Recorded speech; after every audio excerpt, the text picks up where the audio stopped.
The morning air in Honolulu carried that familiar blend of plumeria and ocean salt that I'd grown to love over the past 3 years. As I walked into the gleaming towers of Pacific Financial Group, my heels clicking against the marble floors, I had no idea this would be the last normal morning of my career there.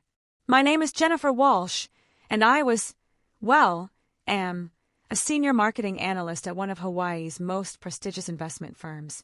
At 28, I'd worked my way up from an entry-level position, earning respect through late nights, creative campaigns, and a genuine passion for helping local businesses thrive in our island economy. The elevator hummed softly as it carried me to the 15th floor, where floor-to-ceiling windows offered a breathtaking view of Diamond Head Crater. Even after 3 years, that view never got old. The morning sun painted the volcanic slopes in shades of gold and amber, while surfers dotted the waves below like tiny figures in a living painting. "Morning, Jen!" called out Roberta Kim, our receptionist, her warm smile brightening the already sun-drenched lobby. "How was your weekend?" "Incredible," I replied, setting down my coffee, a local blend from a small roastery in Kailua that I discovered during my weekend adventures. "I finally made it to that hidden beach near Makapu'u. The one you told me about?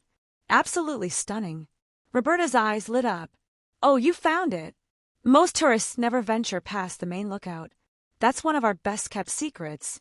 This was what I loved about Hawaii, the way locals like Roberta embraced newcomers who showed genuine appreciation for the island's hidden treasures. It wasn't just about the beaches and hotels. It was about understanding the culture, respecting the land, and building real connections with people who called this paradise home. I made my way to my office, a modest but comfortable space with a partial ocean view that I'd earned through consistent performance and dedication. My desk was organized but lived in, decorated with a small potted plumeria plant that Roberta had given me on my first anniversary with the company, and a framed photo of my parents visiting from Portland last Christmas. As I settled in and opened my laptop, I noticed an unusual email in my inbox. It was from Leonardo Martinez, our chief marketing officer and my direct supervisor. The subject line read, "Urgent. Please see me immediately." My stomach tightened slightly. Leonardo was typically warm and approachable, but his emails were usually more casual. This felt different, formal, almost cold. I gathered my notebook and headed to his corner office, where the morning light streaming through the large windows created dramatic shadows across his mahogany desk. Leonardo was on the phone, his back turned to me as he spoke in hushed tones. "Yes, I understand the situation. No, it needs to be handled today. I'll take care of it personally." He hung up and turned to face me, and I immediately noticed something was off. His usually warm brown eyes seemed distant, and there was a tension in his jaw that I'd never seen before. "Jennifer, please sit down," he said, gesturing to the chair across from his desk. I sat, my hands folded in my lap, trying to read his expression. "Is everything okay? Your email sounded urgent." Leonardo ran a hand through his dark hair, a nervous habit I'd observed during our 3 years of working together. "I'm afraid I have some difficult news. We're going to have to let you go, effective immediately." The words hit me like a physical blow. I felt my chest tighten, my breath catching as I tried to process what he just said. "I'm sorry, what?" "Your position is being eliminated. We're restructuring the marketing department, and unfortunately, your role is no longer needed." I stared at him, searching his face for any sign of the mentor who had guided my career growth, who had praised my work just last week during our team meeting.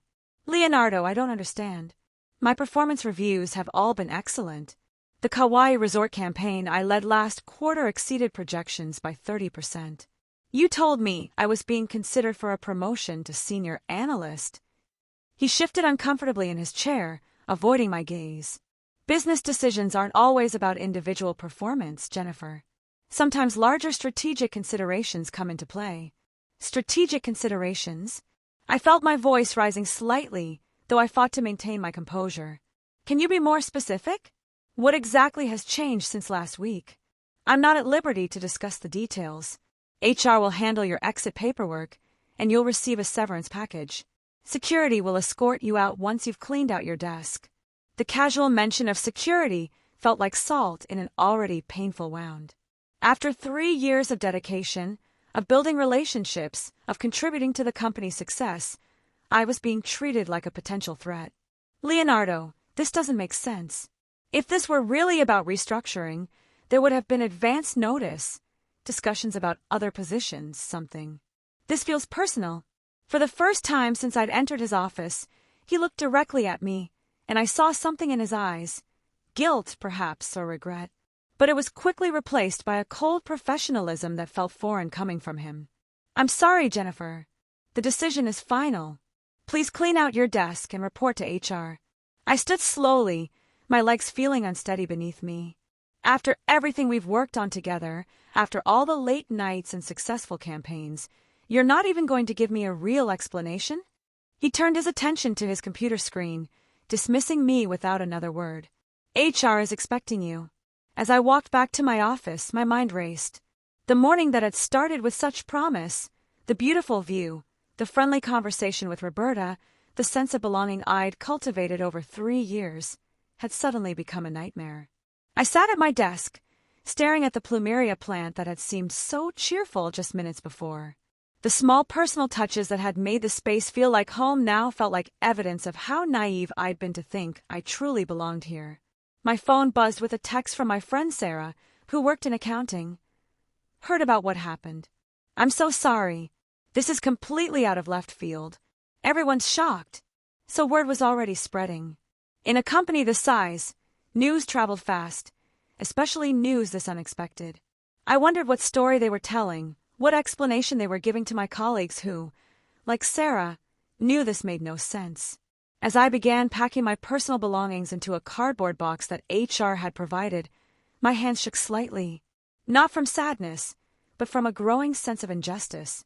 Something about this entire situation felt wrong, orchestrated, like there was a piece of the puzzle I wasn't seeing.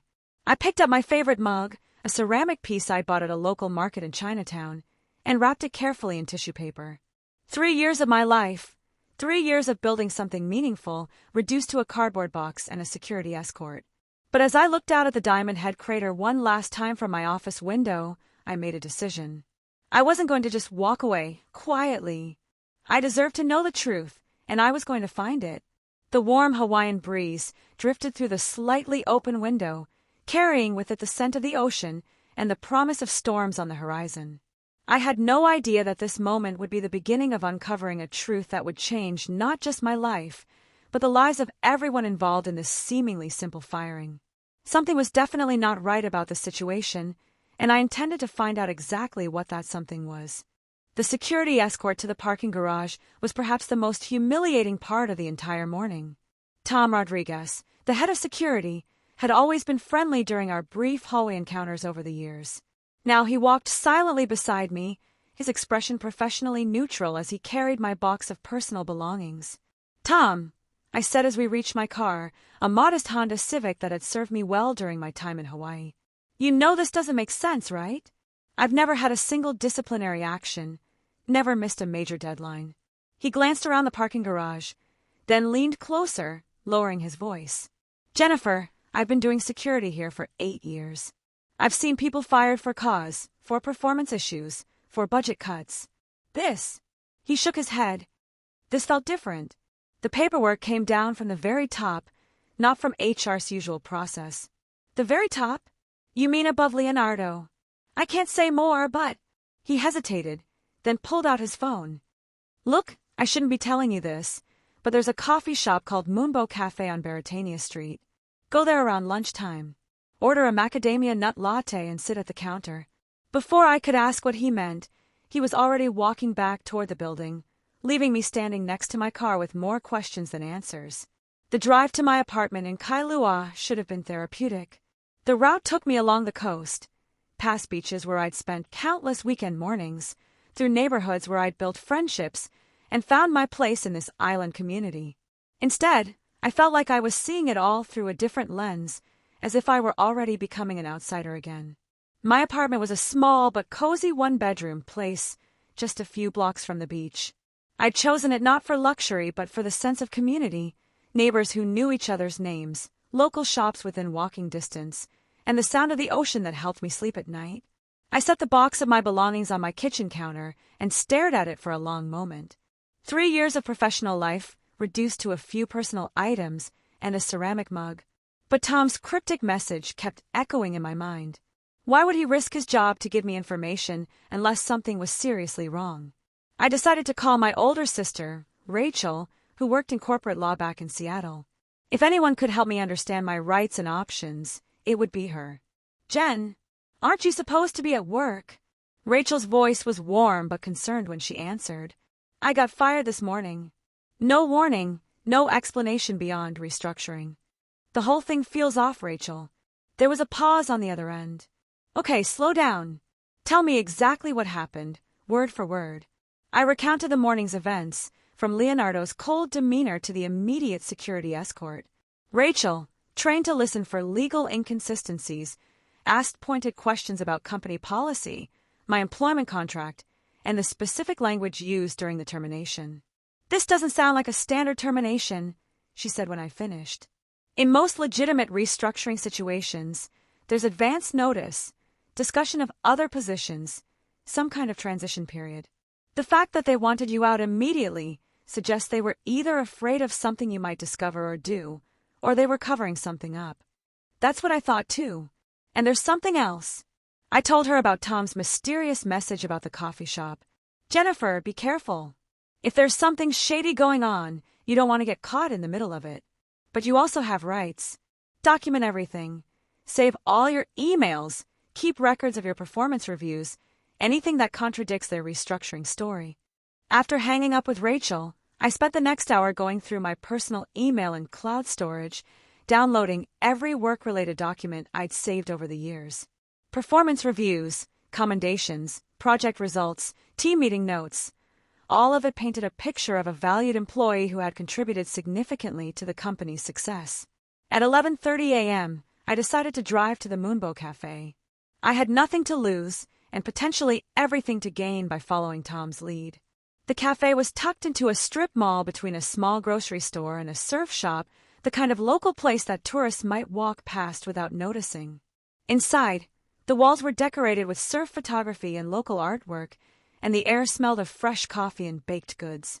I ordered a macadamia nut latte and took a seat at the counter, as Tom had instructed. The barista, a young woman with sun-streaked hair and a genuine smile, seemed to know most of the customers by name. "You're new here," she observed as she prepared my drink. "I'm Maya.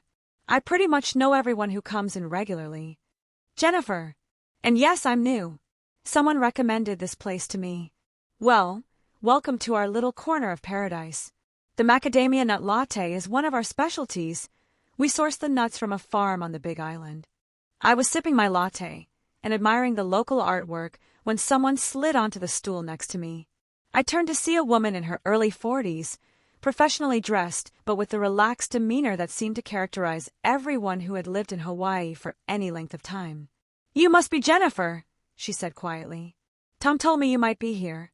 I'm Patricia Chun, and I used to work at Pacific Financial Group." My heart rate picked up. "Used to work there?" "Until 6 months ago, when I was also suddenly restructured out of my position." She signaled the barista for her usual order. I was the senior compliance officer. I'd been there for 12 years, had stellar reviews, was respected by my colleagues. Then one day, Leonardo Martinez called me into his office and told me my position was being eliminated. The parallels were striking and unsettling. "Did you ever find out why?" Patricia glanced around the cafe, then leaned closer. "I suspected it had to do with some irregularities I discovered in our client investment accounts. Nothing I could prove definitively, but enough to make me ask questions. The week before I was fired, I'd scheduled a meeting with the CEO to discuss my concerns." "What kind of irregularities?" "Unusual fund transfers, client accounts that didn't match their stated investment preferences, documents that seemed to have been altered after the fact. It looked like someone might be manipulating client portfolios for personal gain." I felt a chill run down my spine. "And you think that's why you were fired?" "I think I was getting too close to something someone didn't want discovered. And now, hearing about your situation." She shook her head. "Jennifer, what projects were you working on recently? Anything that might have given you access to sensitive information?" I thought back over the past few weeks. I was working on a campaign for the Kauai Resort account, analyzing their investment portfolio to better understand their business model. I'd been reviewing a lot of financial documents, client interaction records. That's a major client. One of our biggest. Patricia's expression grew more serious. If there were irregularities in their account management, you might have been in a position to notice them. But I didn't notice anything unusual. At least, I don't think I did. Sometimes you don't realize you've seen something important until later. Do you have access to any of the documents you were working with? I thought about the files I'd downloaded that morning. Some of them. I saved what I could to my personal cloud storage. Patricia reached into her purse and pulled out a business card. I've been working as an independent consultant since I left Pacific Financial. If you want to look into this further, I'd be willing to help. But I want you to understand, if we're right about this, we're dealing with people who have already demonstrated they're willing to destroy careers to protect their secrets. I took the card, my mind racing. This morning I'd been a marketing analyst worried about losing my job. Now I was potentially looking at corporate fraud, cover-ups, and conspiracy. Why are you willing to help me? I asked. You don't even know me. Patricia smiled, but there was sadness in her eyes. Because 6 months ago, I was in exactly your position. Confused, angry, and feeling like my career had been destroyed for no reason. I didn't have anyone to help me figure out what was really going on.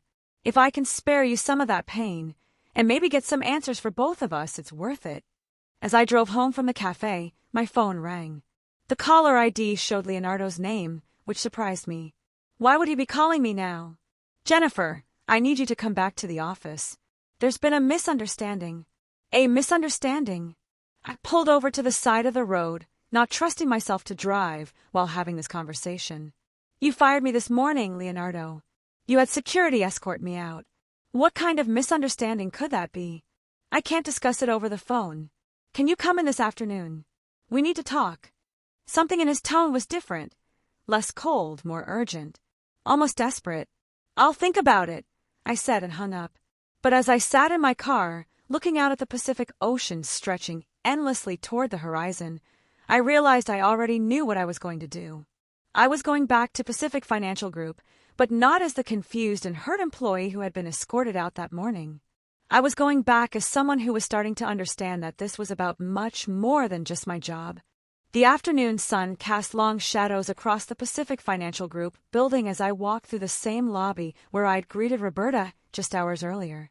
This time, however, I wasn't the same person. I carried with me not just Patricia's business card, but a growing understanding that my firing was part of something much larger and more sinister. Roberta looked up from her desk with surprise and concern. Jennifer? I thought. I heard you were. I was. Leonardo called me back. Something about a misunderstanding. I try to keep my voice steady, professional. Is he available? He's been waiting for you.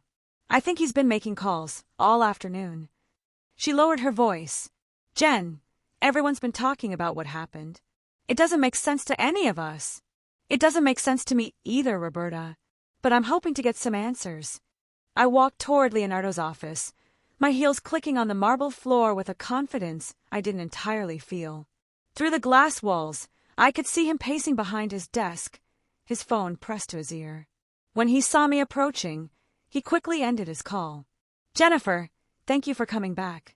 Please sit down. I remained standing. I'd rather hear what you have to say first. He looked uncomfortable, running his hand through his hair in that nervous gesture I'd noticed that morning. There's been a miscommunication about your termination. Upper management has reconsidered, and we'd like to offer you your position back. Upper management? This morning you told me it was a restructuring decision. Now you're saying upper management changed their minds in the span of a few hours. Well, yes. Sometimes these decisions happen quickly in corporate environments. I studied his face carefully.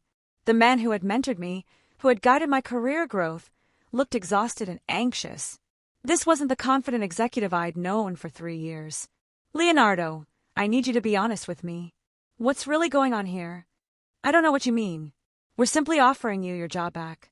Full salary, same benefits, same position. And what about Patricia Chen?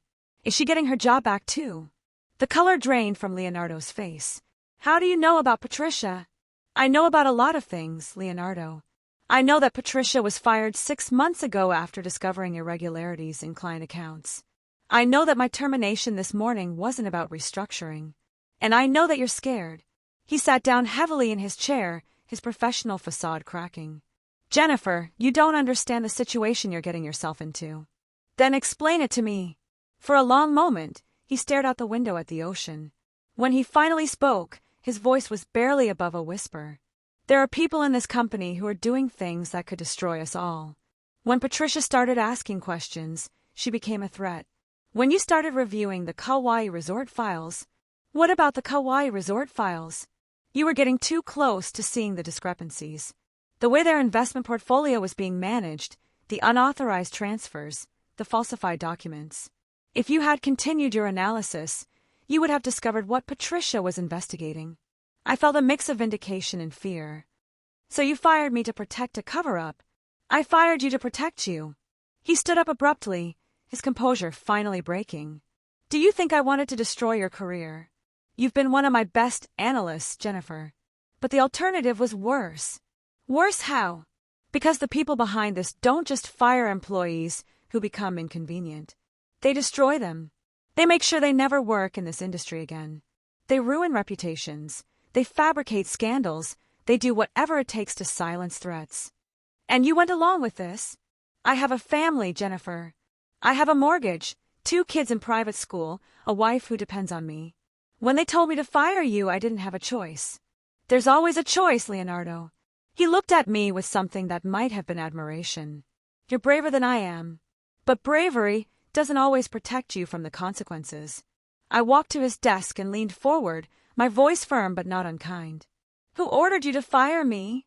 I can't tell you that. Can't or won't. Both. I straightened up and pulled out my phone. Then I guess I'll have to find another way to get answers. What are you doing? I'm calling someone who might be very interested in what you just told me. Who? Your wife. Leonardo's eyes widened in panic. My wife. What does she have to do with this? Patricia told me about the irregularities in client accounts. Unauthorized transfers, falsified documents. I'm guessing that someone in a position of authority would need to approve or overlook those kinds of activities. Someone who might benefit financially from those arrangements. You're fishing. You don't know anything concrete. Maybe not. But I bet your wife would be very interested to know that her husband is involved in covering up financial irregularities. Especially since she works for the State Attorney General's office. Leonardo stared at me in shock. How did you know that? Because I pay attention, Leonardo. 3 years of working together, and you've mentioned her work plenty of times. You've talked about how proud you are of her commitment to justice, how she's working on a task force investigating corporate fraud. She can't know about this. It would destroy her career, her reputation. Then maybe you should have thought about that before you decided to participate in a cover-up. I held up my phone, finger poised over the contact I'd found in my directory. I have Maria's number from the company holiday party last year. Should I call her now, or would you prefer to tell me who really ordered my termination? Leonardo sat back down, his face pale. You don't understand what you're asking me to do. I understand exactly what I'm asking you to do. I'm asking you to choose between protecting criminals and protecting your integrity. And I'm asking you to consider that your wife deserves to know what her husband has gotten himself involved in. The office fell silent except for the hum of the air conditioning and the distant sound of traffic from the street below. Leonardo stared at his hands, and I could see the internal struggle playing out on his face. If I tell you, he said finally, I'm finished. My career, my reputation, everything I've worked for. And if you don't tell me, I make that call to Maria, and she starts asking questions that will lead to the same place anyway. But this way, you have a chance to be part of the solution instead of part of the problem. The orders came from Richard Nakamura. I felt my stomach drop. Richard Nakamura was the CEO of Pacific Financial Group, a man I'd met only briefly at company events but who was respected throughout the Hawaiian business community. The CEO ordered you to fire me? Not directly. It came through Margaret Stevens, the CFO. But everyone knows that Margaret doesn't make decisions like this without Richard's approval. And they told you to fire me because of the Kauai Resort files. Because you were about to discover that we've been systematically skimming from several major client accounts, including Kauai Resort. Small amounts, spread across multiple transactions, designed to look like normal management fees and investment fluctuations. How much money are we talking about? Over the past 2 years, probably close to $2 million. The magnitude of what he was telling me hit me like a physical blow. This wasn't just about my job anymore. This was about a systematic fraud that had been stealing from clients who trusted Pacific Financial Group with their investments. Leonardo, you realize what you're admitting to, don't you? I'm admitting that I've been a coward, that I've let fear override my conscience, and that I've been complicit in something that goes against everything I believed about this company and about myself. I looked at this man who had been my mentor, my advocate, my friend, and felt a complex mix of emotions. Anger at his betrayal, sadness at his weakness, but also a strange sort of respect for his honesty in this moment. "What happens now?" he asked. "Now I need you to do something else that's going to take courage." "What?" "I need you to help me prove what you just told me. I need documents, emails, anything that shows the pattern of theft and the cover-up." "I can't do that. If they find out I helped you, they'll destroy me." "They're going to destroy you anyway, Leonardo. The only question is whether you go down as part of the problem or part of the solution." I moved toward the door, then turned back. "I'm going to give you 24 hours to think about it. After that, I'm going to the authorities with what I know, and I'm going to make sure Maria knows exactly what her husband has been involved in." "Jennifer, please. You don't understand the kind of people we're dealing with." "Then help me understand. Help me stop them." As I walked out of Leonardo's office, I felt a strange mix of fear and determination. I was no longer just fighting for my job. I was fighting for justice, for the clients who had been stolen from, and for the integrity of the financial system that people depended on. The warm Hawaiian afternoon felt different as I left the building. The same sun that had seemed so welcoming that morning now felt intense, almost oppressive. But I had a purpose now, a mission that was bigger than my personal grievances. I had 24 hours to prepare for what would either be the most important thing I'd ever done, or the decision that would destroy my life in Hawaii. But as I drove home along the coast, watching the waves crash against the shore with their endless persistence, I knew I'd already made my choice. The next morning arrived with one of those spectacular Hawaiian sunrises that made it impossible to believe that anything dark could exist in such a beautiful place. But as I sat on my small balcony overlooking the beach, sipping coffee and watching the surfers catch the early waves, I knew that today would change everything. My phone had been ringing since 6 a.m. Leonardo had called 4 times, each message more desperate than the last. Patricia had texted to ask if I was okay. Even Tom from security had somehow gotten my number and left a voicemail warning me to be careful today. At 8:15 a.m., my phone rang with a number I didn't recognize. "Jennifer Walsh, this is Margaret Stevens. I think we need to talk." Margaret Stevens, the CFO who, according to Leonardo, had been the intermediary for the order to fire me. My heart rate spiked, but I kept my voice steady. "I'm listening. I understand you've been having some concerns about your termination yesterday. I'd like to invite you to lunch today to discuss your situation. Perhaps we can find a mutually beneficial resolution." "A mutually beneficial resolution? What exactly does that mean?" "It means that Pacific Financial Group values your contributions, and we're prepared to offer you a very generous severance package in exchange for your discretion about internal company matters." So this was how it was going to work. They were going to try to buy my silence. How generous! 6 months' salary, full benefits continuation, and an excellent reference letter that will help you find a new position anywhere in the country. Anywhere in the country. The implication was clear, just not here in Hawaii, where I might continue to be a problem. "I'll need to think about it." "Of course. Let's meet at the Orchid Room at the Royal Hawaiian Hotel at noon. We can discuss the details then." After she hung up, I sat staring at my phone for a long moment. 6 months' salary was a substantial amount of money, enough to relocate and start over somewhere else. For most people in my situation, it would be a lifeline. But I wasn't most people. And after everything I'd learned, taking their money would make me complicit in the fraud they were trying to cover up. I called Patricia. "They're trying to buy me off," I told her. "Margaret Stevens wants to meet for lunch, offering a severance package in exchange for my silence." "That's actually good news," Patricia said. "It means they're scared. They wouldn't be offering you money if they thought they had nothing to worry about. I'm not taking their money. I hoped you'd say that. But Jennifer, if you're going to refuse their offer, you need to be prepared for what comes next. They're not going to just let you walk away. What do you mean?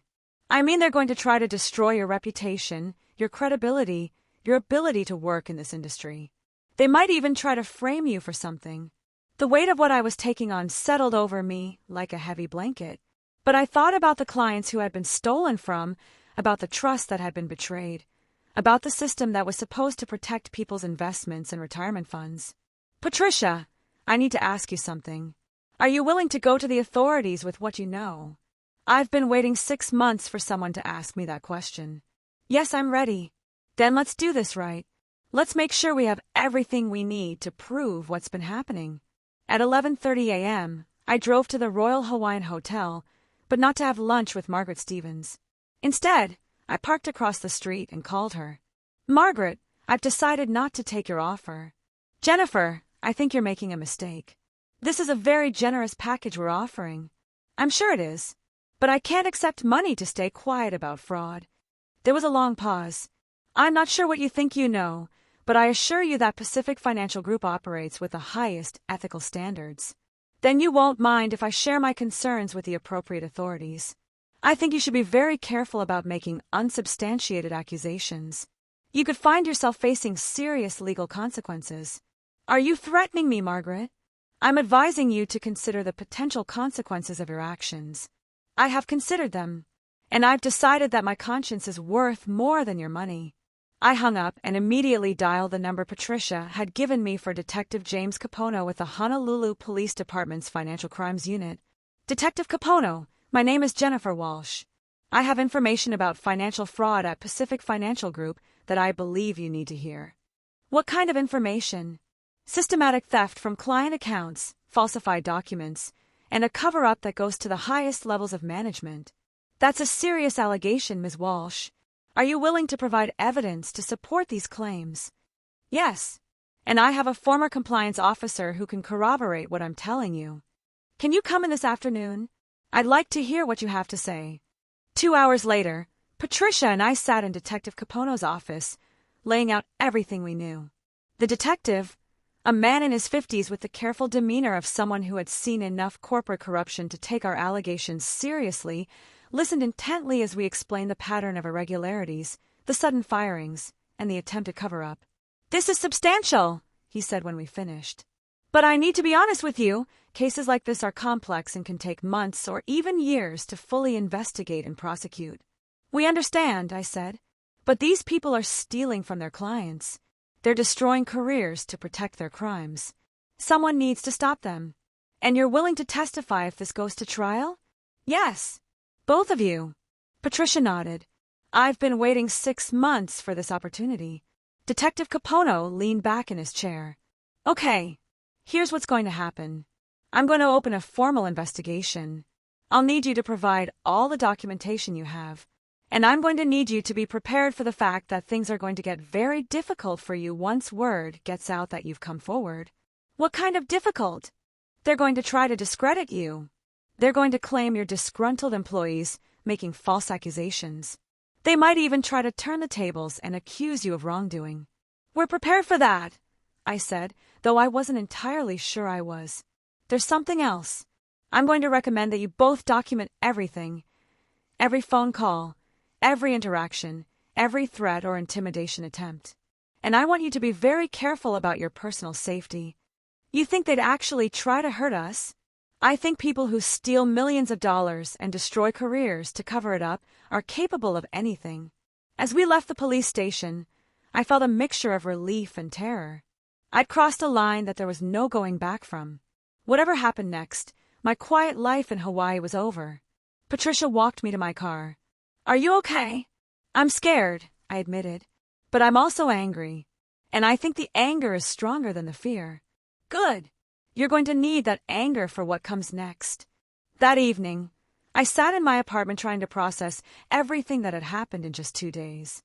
My phone had been buzzing constantly, calls from numbers I didn't recognize, messages from colleagues at Pacific Financial Group expressing confusion and concern, and 3 more calls from Leonardo that I hadn't answered. At 9 p.m., my doorbell rang. I looked through the peephole and saw Tom Rodriguez standing in the hallway, still in his security uniform. "Tom, what are you doing here? I need to talk to you, Jennifer. It's important."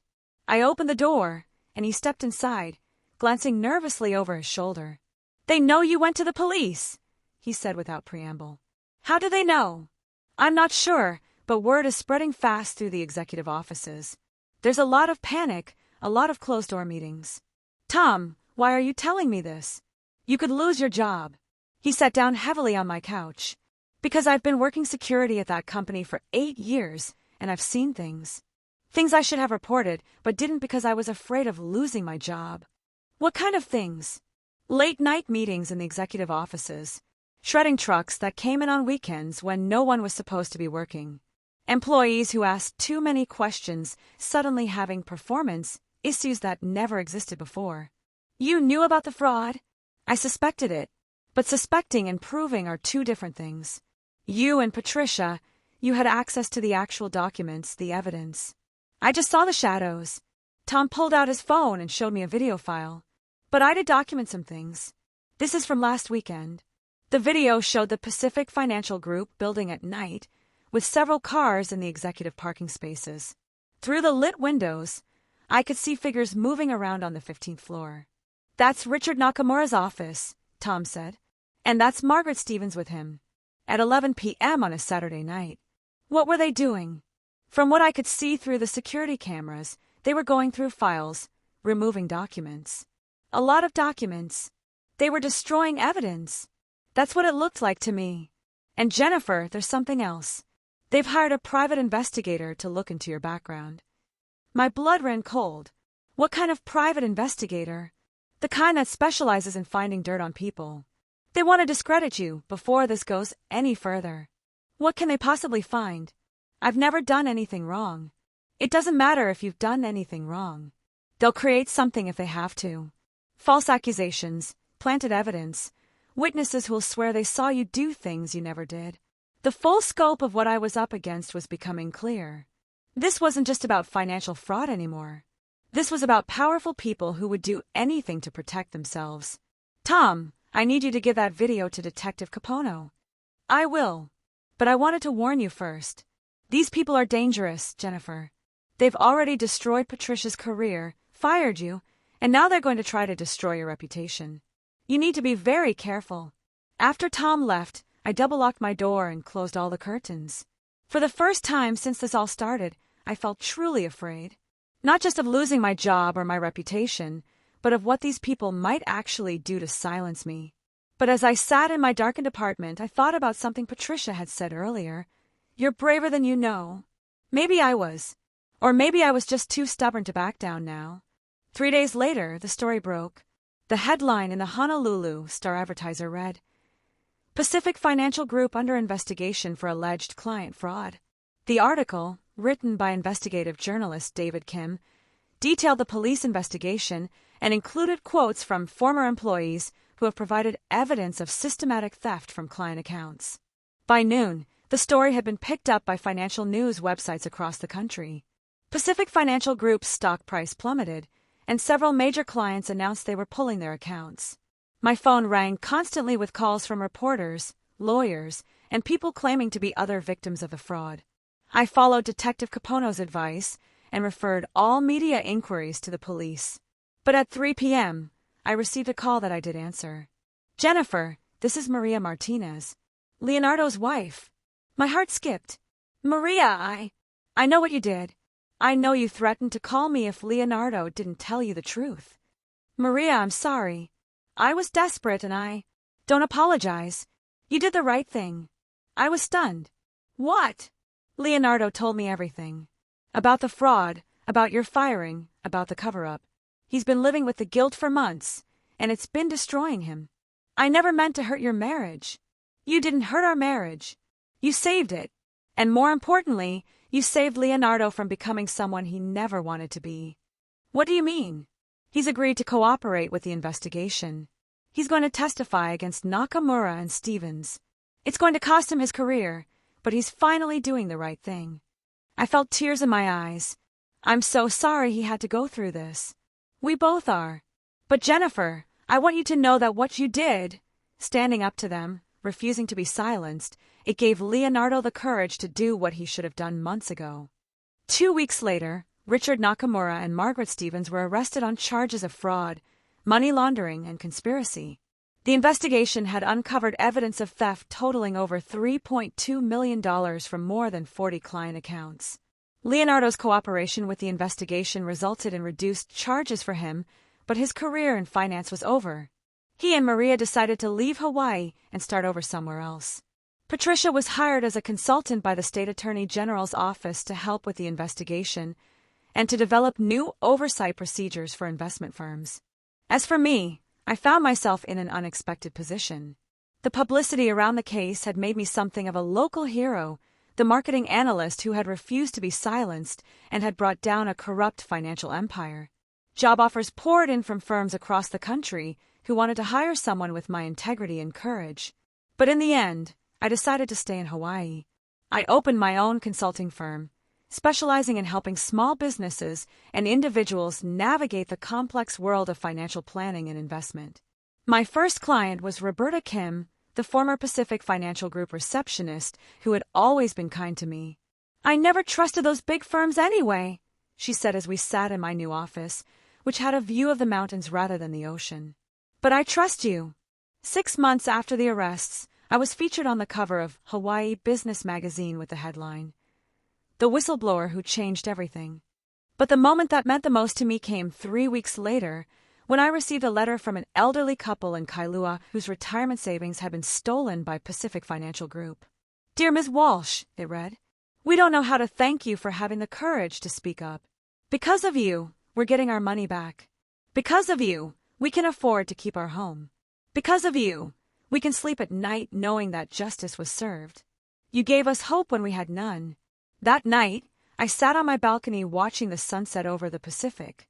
The same ocean that had seemed so welcoming when I first arrived in Hawaii, that had felt threatening during the darkest days of the investigation, now felt like home again. I thought about the choice I'd made in Leonardo's office, to demand the truth rather than accept the lies, to risk everything rather than stay silent. It had cost me my job, my sense of security, and my quiet life. But it had given me something more valuable, the knowledge that when faced with a choice between what was easy and what was right, I had chosen right. The warm Hawaiian breeze carried the scent of plumeria and the distant sound of waves crashing against the shore. Tomorrow would bring new challenges, new clients, new opportunities to make a difference. But tonight, I was simply grateful to be here, in this beautiful place, with the knowledge that sometimes standing up for what's right is the most important thing you can do. And sometimes, when you refuse to be silenced, you discover a strength you never knew you had.